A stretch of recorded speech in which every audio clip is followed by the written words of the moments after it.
Hello दोस्तों, मैं अमित आपके अपने यूट्यूब चैनल प्रयाग एकेडमी पर आपका स्वागत करता हूं।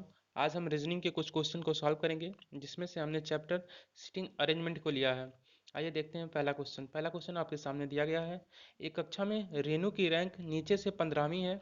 यदि कक्षा में 30 विद्यार्थी हैं तो ऊपर से उसकी रैंक कौन सी होगी।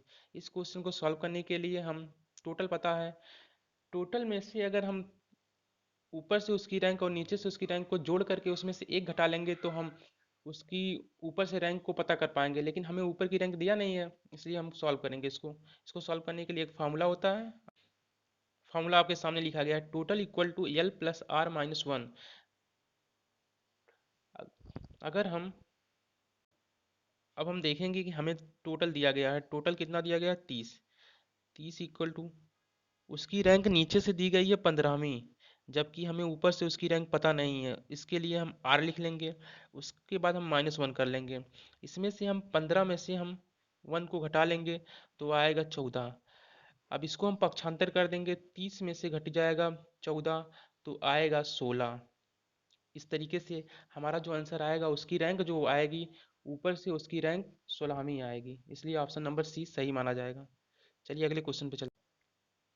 तो अगला क्वेश्चन दिया गया है, 16 लड़कियों की एक पंक्ति में जब सीमा को बाईं ओर दो स्थान स्थानांतरित किया जाता है तो वह बाएं सिरे से 7वें स्थान पर पहुंच जाती है। पंक्ति के दाहिने सिरे से उसकी पूर्व स्थिति बताइए। मतलब इस क्वेश्चन में दिया गया है कि 16 लड़कियां हैं, जिसमें से जो सीमा है उसको दो स्थान बाईं तरफ स्थानांतरित, मतलब दाएं साइड से दो स्थान उसको बाईं तरफ किया जाता तो 7वें स्थान पे, मतलब वो 9वें स्थान पे थी। अगर उसको हम दो स्थान पीछे करते हैं तो वो जाएगी 7वें स्थान पे। 7वें स्थान पे हो जाती है, जिससे उसकी बाएं साइड से 7वें स्थान पे स्थिति आ जाती है। इस तरीके से उसकी दाएं स्थान पे स्थिति क्या हो जाएगी, 1 2 3 4 5 6 7 8, मतलब 8वें स्थान पे हो जाएगी, इसलिए इसका ऑप्शन नंबर ये सही होगा। आइए देखते हैं अगला क्वेश्चन। अगला क्वेश्चन दिया गया है, 5 मित्र पी क्यू आर एस और टी उत्तर की ओर मुख किए हुए बैठे हैं। यस टी और क्यू के बीच में है और क्यू आर के एकदम बाईं ओर है। पी टी के एकदम दाएं हैं, बीच में कौन बैठा है। इस क्वेश्चन को सॉल्व करने के लिए पहले हम एक लाइन खींच लेंगे। हमें पता है कि ऊपर हमेशा उत्तर होता है, नीचे दक्षिण, दाएं साइड में पूर्व और बाएं साइड में पश्चिम होता है। इसलिए हमने एक लाइन ड्रॉ की है जिसमें हमने 5 लोगों को बिठाया है जिसका मुंह उत्तर की तरफ है। आइए देखते हैं। इसको सॉल्व करने के लिए हम जानते हैं कि इसमें दिया गया क्वेश्चन में यस टी और क्यू के बीच में बैठा है। यस जो है टी और क्यू के बीच में बैठा है, और दिया गया है कि क्यू आर के एकदम बाएं है। क्यू जो है आर के एकदम बाएं है, आर के एकदम बाएं क्यू है, और इस तरीके से पी इस स्थान पे आ जाएगा। जिससे पूछा गया क्वेश्चन है कि बीच में कौन बैठा है। बीच में आपको दिख रहा है यस बैठा है, इसलिए इसका ऑप्शन नंबर ए सही होगा। आइए देखते हैं अगला क्वेश्चन। अगला क्वेश्चन क्या दिया गया है।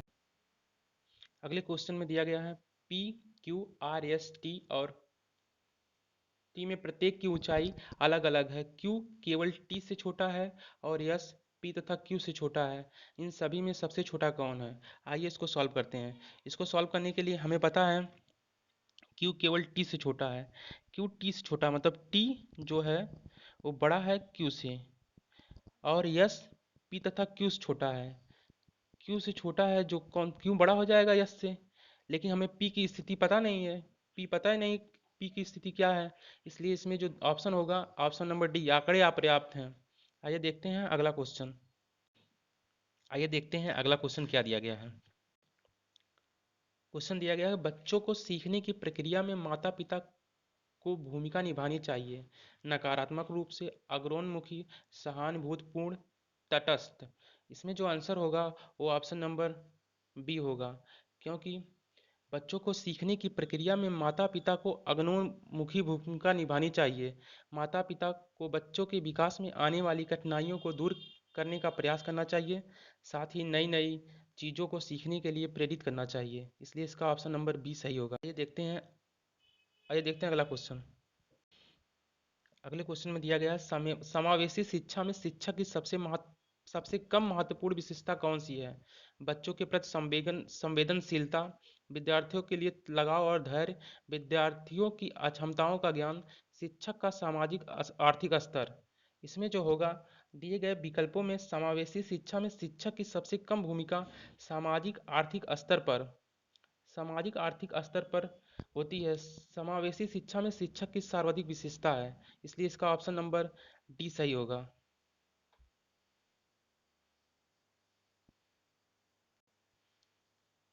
आइए देखते हैं अगला क्वेश्चन। बाल केंद्रित शिक्षा शास्त्र का अर्थ है बच्चों के अनुभव और आवाज़ों को प्रमुखता देना, शिक्षक द्वारा बच्चों को आदेश देना कि क्या क्या किया जाना चाहिए, निर्धारित सूचना का अनुसरण करने में बच्चों को सक्षम बनाना, कक्षा में सारी बातें सीखने के लिए शिक्षक का आगे आगे होना। तो इसमें जो ऑप्शन आपका सही होगा, इसको सॉल्व करने का तरीका ये है। इसको सॉल्व करने के लिए हमें बच्चों के अनुभव और आवाज़ों को प्रमुखता देना, शिक्षक द्वारा बच्चों को आदेश देना कि क्या क्या किया जाना चाहिए। इसमें जो बाल केंद्रित शिक्षा शिक्षा शास्त्र बालकों की शिक्षण प्रक्रिया का अध्ययन करता है। इसमें बच्चों के अनुभव द्वारा सीखने की प्रक्रिया बेहतर होती है, क्योंकि बच्चा स्वयं करके या स्व अर्जित ज्ञान प्राप्त करता है। इसलिए इसका जो ऑप्शन होगा ए वाला सही होगा। आप हमें उम्मीद है कि ये वीडियो आपको पसंद आई होगी। धन्यवाद।